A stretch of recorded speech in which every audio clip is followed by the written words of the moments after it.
여러분 안녕하세요. 후수파파입니다. 임대차 계약을 체결하고 살다가 임차인이 만기 시에 이사를 가려고 하는데 보증금을 바로 돌려받지 못하는 경우가 실제로 종종 있어요. 보증금이 아주 적은 월세보다는 주로 전세나 반전세에서 많이 발생합니다. 이렇게 만기 시 보증금을 돌려주지 못하는 임대사업자에게 불이익을 주는 법안이 추진되고 있습니다.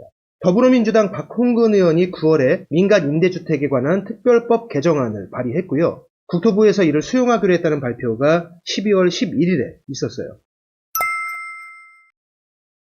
임대인이 만기 시에 보증금을 바로 돌려주지 못하는 이유는 여러 가지가 있겠지만 가장 중요한 건 돈이 준비가 안 돼 있기 때문이겠죠. 사실 임대인이 현금이 넉넉하다면 전세를 놓을 이유가 없어요. 임대 수익이라는 측면에서 본다면 지금 같은 이율에서는 전세보다 월세가 훨씬 유리하죠.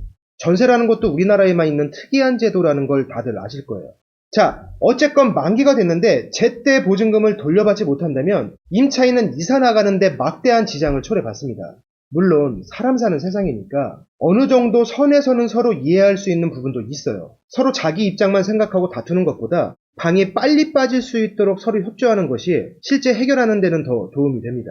여기저기서 들려오는 논리들을 보면 집주인과 임차인은 서로 반대의 입장이기 때문에 뭔가를 공격하거나 뭔가를 서로 방어해야 하는 것처럼 서로를 적으로 설정해놓고 뭔가 당하지 말아야 하는 것처럼 그런 분위기의 얘기와 논리들도 있는데 이건 맞습니다. 하지만 제가 실무에서 겪어온 바로는 꼭 그렇지는 않아요. 예의 바르고 좋은 임차인도 많이 있는 것처럼 갑질하지 않고 좋은 임대인도 정말 많습니다.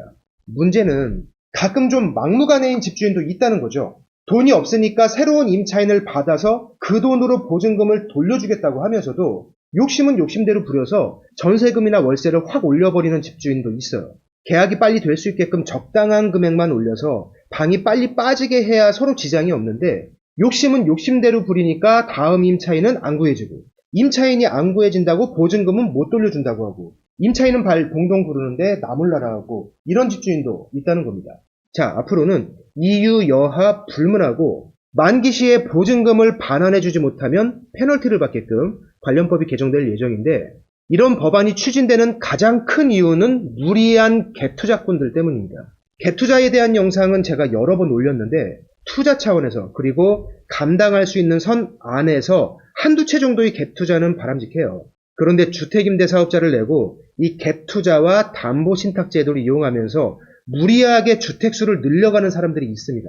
이 사람들이 결국 어느 시점에 가서는 임차인들 보증금을 돌려주지 못하고 감당이 안 되니까 잠수 타고 파산하고 하면서 올해 아주 심각한 사회 문제로까지 발전했어요.